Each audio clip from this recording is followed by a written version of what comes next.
Hello all, welcome to easy scots. It's me Haritha. ഇന്ന് നമ്മൾ നോക്കാൻ പോകുന്നത് ഡിഫറെൻറ്റ് ടൈപ്സ് ഓഫ് ചാർട്ട്സ് ആണ്. ഒരു ഇംഗ്ലീഷ് ക്ലാസ്സിൽ നമുക്ക് യൂസ് ചെയ്യാൻ പറ്റിയ ടീച്ചിങ് പ്രാക്ടീസ് ആയിക്കോട്ടെ അല്ലെങ്കിൽ ഒരു ക്ലാസ് ആയിക്കോട്ടെ, ഒരു ഇംഗ്ലീഷ് ക്ലാസ്സിൽ നമുക്ക് യൂസ് ചെയ്യാൻ പറ്റിയ കുറച്ചധികം ടൈപ്സ് ഓഫ് ചാർട്ട്സ് ആണ് നമ്മളിന്ന് നോക്കാൻ പോകുന്നത്.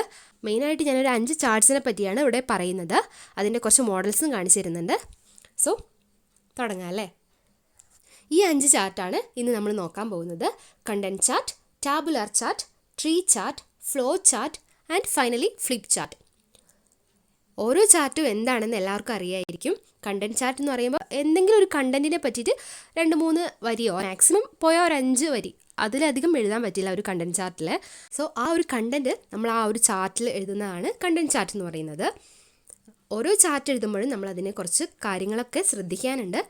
അതിൻ്റെ മാർജിൻ സൈസ് എത്രയായിരിക്കണം, അതേപോലെ ഓരോ വരികൾ തമ്മിലുള്ള സ്പേസ് എത്രയായിരിക്കണം, ഇതൊക്കെ നമ്മൾ ശ്രദ്ധിക്കേണ്ട കാര്യങ്ങളാണ്.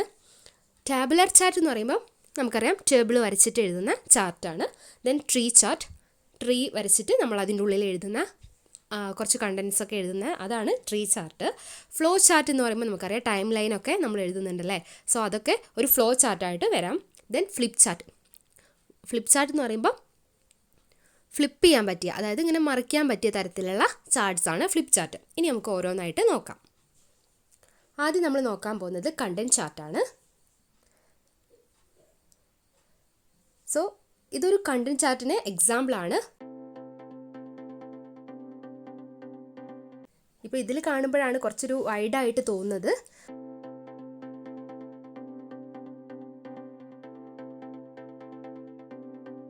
ഇതിൽ കുറച്ചധികം ക്രൗഡഡ് ആയിട്ടാണ് നമ്മൾ എഴുതിയിട്ടുള്ളത്. പക്ഷേ ഇങ്ങനെ നമ്മൾ ഒരു ചാർട്ടിൽ എഴുതാൻ പാടില്ല. ഇത്രത്തോളം കണ്ടന്റ് നമുക്ക് ഒരു ചാർട്ടിൽ ഉൾക്കൊള്ളിക്കാൻ പാടില്ല.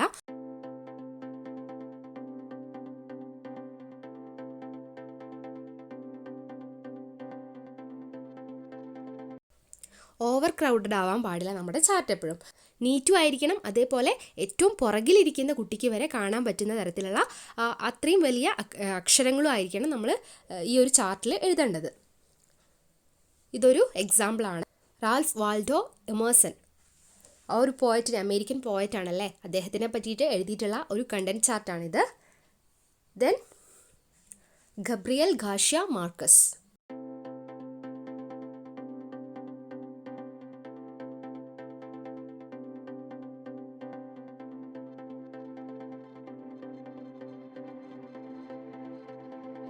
ഇതൊക്കെ നമ്മൾ നമ്മുടെ സ്കൂൾ ക്ലാസ് ബേസ് ചെയ്തിട്ട് നമ്മൾ ക്ലാസ് എടുത്തപ്പം പ്രിപ്പയർ ചെയ്ത ചാർട്ട്സ് ആയിരുന്നു കേട്ടോ.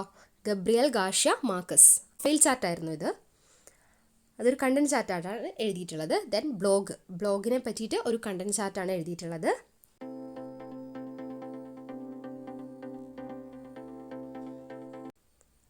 Then RK Narayan.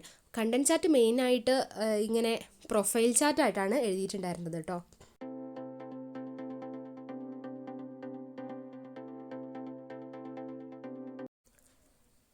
Then the never nest, നമുക്കറിയാം 10ാം ക്ലാസ്സിലുള്ള ഒരു ചാപ്റ്ററാണ്. സെഡ്രിക് മൗണ്ടിൻ്റെ ഒരു പ്ലേ ആണ് അല്ലേ.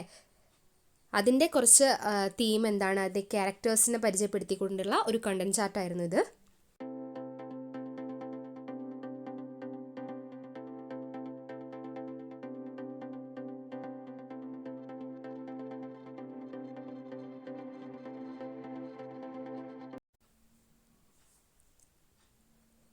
ഫിസിക്കൽ എഡ്യൂക്കേഷൻ്റെ ക്ലാസ്സിൻ്റെ ഭാഗമായിട്ട് നമുക്ക് 2 ചാർട്ട് തയ്യാറാക്കേണ്ടിയിരുന്നു. അതിൻ്റെ ഭാഗമായിട്ട് തയ്യാറാക്കിയ ഒരു 2 ചാർട്ട് കൂടി ഞാൻ ഇതിൽ ഉൾപ്പെടുത്തിയിട്ടുണ്ട്. Preventive measures of obesity.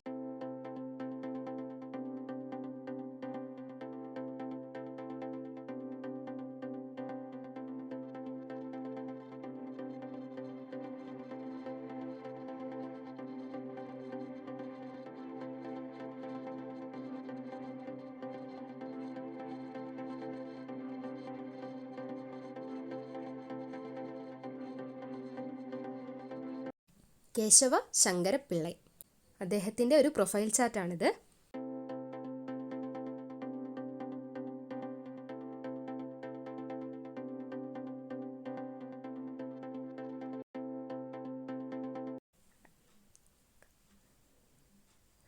Then fairy ടെയിലിനെ പറ്റിയിട്ട് നമുക്ക് സിൻഡ്രല്ല എന്ന് പറഞ്ഞൊരു പാഠം പഠിപ്പിക്കാനുണ്ട്.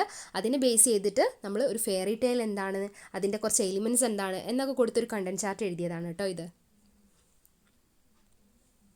അടുത്ത് നമ്മൾ നോക്കാൻ പോകുന്നത് ഫ്ലോ ചാർട്ടാണ്. ഞാൻ പറഞ്ഞതുപോലെ ഫ്ലോ ചാർട്ട് ഒരു ടൈം ലൈൻ പോലെയോ അല്ലെങ്കിൽ ഒരു ഹൈറാർക്കിക്കൽ ഓർഡറിൽ നമ്മൾ കൊടുക്കുന്നതാണ് ഫ്ലോ ചാർട്ട്. സോ ഇവിടെ ഞാൻ കൊടുത്തിട്ടുള്ളത് ഇൻഫോർമൽ ലെറ്റർ ഫോർമാറ്റ് ആണ്.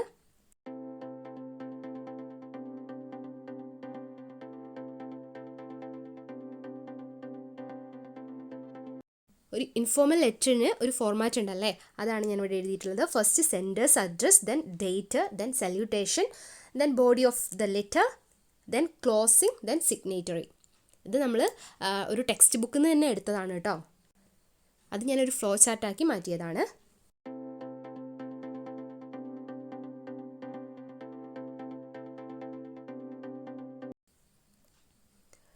ഇതും ഒരു ഫ്ലോ ചാർട്ടിന് എക്സാമ്പിൾ ആണ്. അതായത് the cinder girl.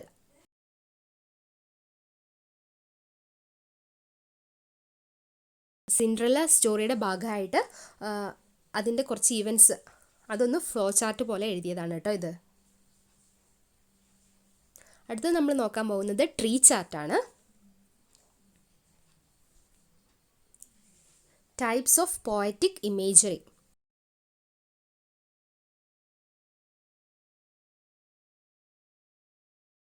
Types of poetic imagery നമുക്കറിയാം അല്ലേ. അത് ഞാനൊരു ട്രീ ചാർട്ടായിട്ടാണ് ഇവിടെ എഴുതിയിട്ടുള്ളത്. നമുക്കറിയാം ഓഡിയോ, ഗസ്റ്റേറ്ററി, വിഷ്വൽ ഉണ്ട്, ദെൻ ഓൾഫാക്ടറി, ടാക്റ്റൈൽ, അങ്ങനെ 5 തരത്തിലുള്ള പോയറ്റിക് ഇമേജറീസ് ഉണ്ടല്ലേ. അത് ഞാൻ ഒരു ട്രീ ചാർട്ടായിട്ടാണ് പ്രസൻറ്റ് ചെയ്തത്.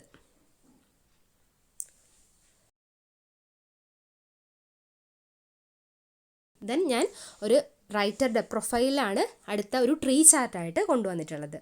ഇതൊക്കെ നിങ്ങൾക്ക് ഒരു എക്സാമ്പിൾ കാണിച്ചു തരികയാണ് കേട്ടോ. ഇതേപോലെയൊക്കെ നിങ്ങൾക്ക് ചെയ്യാം. ജോഷുവ ഫെർണാണ്ടസിനെ പറ്റിയിട്ടാണ് ഞാൻ ഈ ഒരു ട്രീ ചാർട്ട് തയ്യാറാക്കിയിട്ടുള്ളത്. അദ്ദേഹത്തിൻ്റെ വർക്ക്സ്, അതേപോലെ അദ്ദേഹം ആരായിരുന്നു, അദ്ദേഹത്തിന് എന്തൊക്കെ അവാർഡ്സാണ് കിട്ടിയിട്ടുള്ളത്, അതൊക്കെയാണ് ഞാൻ ഇതിൽ ഇൻക്ലൂഡ് ചെയ്തിട്ടുള്ളത്. അടുത്ത നമുക്ക് ടേബിൾ ചാർട്ട് അല്ലെങ്കിൽ ടാബുലർ ചാർട്ട് എന്താണെന്ന് നോക്കാം. സോ ഞാൻ പറഞ്ഞതുപോലെ ടേബിൾ ആക്കിയിട്ട് നമ്മൾ എഴുതുന്നതാണ് ടാബുലർ ചാർട്ട് എന്ന് പറയുന്നത്. സോ ഇവിടെ ഞാൻ കൊടുത്തിട്ടുള്ളത് എക്സ്പ്രഷൻസ് ഫോർ ഡിബേറ്റ്. ഡിബേറ്റിന് നമ്മൾ യൂസ് ചെയ്യുന്ന എക്സ്പ്രഷൻസ് ആണ് ഞാനിവിടെ ടേബിൾ ആക്കിയിട്ട് കൊടുത്തിട്ടുള്ളത്. എഗ്രി ഏതൊക്കെയാണ് അല്ലെങ്കിൽ ഡിസഗ്രീൻ്റെ ഭാഗമായിട്ട് യൂസ് ചെയ്യുന്ന എക്സ്പ്രഷൻസ് എന്തൊക്കെയാണ് അതാണ് ഞാൻ ഇവിടെ കൊടുത്തിട്ടുള്ളത്. എഗ്രി എന്ന് പറയുമ്പം yes I agree, exactly, oh absolutely, I am with you, the, ഇങ്ങനെയൊക്കെയാണ്.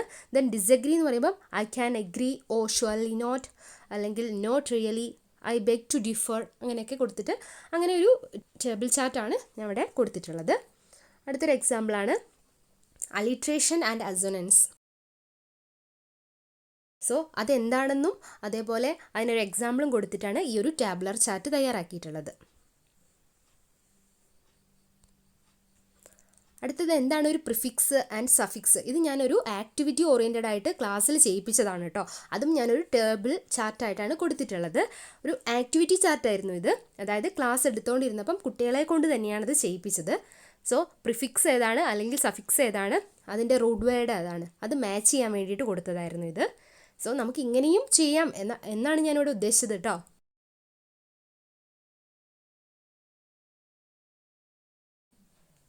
Then flip chart. ഫ്ലിപ്പ് ചെയ്യാൻ പറ്റുന്ന ചാർട്ട്സ് ആണ് ഫ്ലിപ്പ് ചാർട്ട്സ് എന്ന് പറയുന്നത്. ഒരു ചാർട്ട് 2 എണ്ണാക്കി മുറിച്ചോ, അല്ലെങ്കിൽ ഒരു ചാർട്ട് 4 എണ്ണാക്കി മുറിച്ചോ, അല്ലെങ്കിൽ ഓരോ ചാർട്ട് തന്നെ എടുത്തോ, അങ്ങനെയൊക്കെ നമുക്ക് എങ്ങനെ വേണമെങ്കിലും നമുക്ക് ഫ്ലിപ്പ് ചാർട്ട് ഉണ്ടാക്കാം കേട്ടോ. ഒരു ഫ്ലിപ്പ് ചാർട്ടാണ് ഇതിവിടെ കാണിക്കുന്നത് കേട്ടോ. Story of A pebble, major events ആണ് ഞാൻ കൊടുത്തിട്ടുള്ളത്. ഇത് ഫസ്റ്റ് പേജാണ്. രണ്ടാമത്തെ പേജാണിത്, ഈവൻറ്റ് 1 എന്ന് പറഞ്ഞിട്ട്. A bit of rock broken down from a big rock. ഒരു സ്റ്റോറിയെ ഞാൻ ചുരുക്കി അതിൻ്റെ ഈവൻറ്റ്സ് മാത്രമാക്കിയിട്ട് ഒരു 5 ഈവൻ്റ് ആക്കിയിട്ട് എഴുതിയതാണ് കേട്ടോ. ഫസ്റ്റ് ഈവൻ്റ് ഇതാണ്. Then event 2, rain washed it down to the little valley where it found a mountain stream. അടുത്തത് ഈവൻറ്റ് 3 ആണ്. It was push to a little river which took it to a big river. Then event 4, it was rolling and rolling at the bottom of the river. Event 5, its edges were worn away and its rough surface made smooth and shiny. So ഇങ്ങനെയാണ് ഞാനൊരു flip chart തയ്യാറാക്കിയത്. ഒരു story എടുത്ത് ആ സ്റ്റോറിയെ കുറച്ച് events ആക്കി മാറ്റിയിട്ട് ഞാനൊരു ഫ്ലിപ്പ് ചാർട്ട് പോലെ തയ്യാറാക്കിയതായിരുന്നു. അടുത്ത് നമ്മൾ നോക്കുന്നത് പിക്ചർ ചാർട്ട്. നമ്മൾ ക്ലാസ്സിൽ യൂസ് ചെയ്യാൻ പറ്റുന്ന തരത്തിലുള്ള കുറച്ച് പിക്ചർ ചാർട്ട്സും കൂടി ചെയ്തിട്ടുണ്ടായിരുന്നു. അതിൻ്റെ ഒരു എക്സാമ്പിളാണ് ഇവിടെ കാണിക്കുന്നത്. ലൈഫ് ഓഫ് ഗ്രാൻഡ് ഫാദർ എന്ന് പറഞ്ഞൊരു സ്റ്റോറി ഉണ്ടായിരുന്നു. അതിനെ ബേസ് ചെയ്തിട്ട് ഞാൻ തയ്യാറാക്കിയ ഒരു പിക്ചർ ചാർട്ടാണിത്. ഒരു പിക്ചർ ചാർട്ടിന് എക്സാമ്പിൾ കാണിച്ചു എന്നേ ഉള്ളൂ. നമുക്ക് ഇതേപോലെ പിക്ചർ ചാർട്ടൊക്കെ നമുക്ക് ക്ലാസ്സിൽ യൂസ് ചെയ്യാവുന്നതാണ്. അടുത്തത് ഇതേ ഒരു ആക്ടിവിറ്റി ചാർട്ടിൻ്റെ ഒരു എക്സാമ്പിളാണ് കേട്ടോ. നമുക്ക് ക്ലാസ്സിൽ ഇതേപോലെ കുട്ടികൾക്ക് ആക്ടിവിറ്റി ഒക്കെ കൊടുക്കാം. സോ ഇങ്ങനെയും നമുക്ക് ചാർട്ട്സ് തയ്യാറാക്കാവുന്നതാണ്. ഇനി അടുത്ത ക്ലാസ്സിൽ നമുക്ക് കാണാം. താങ്ക്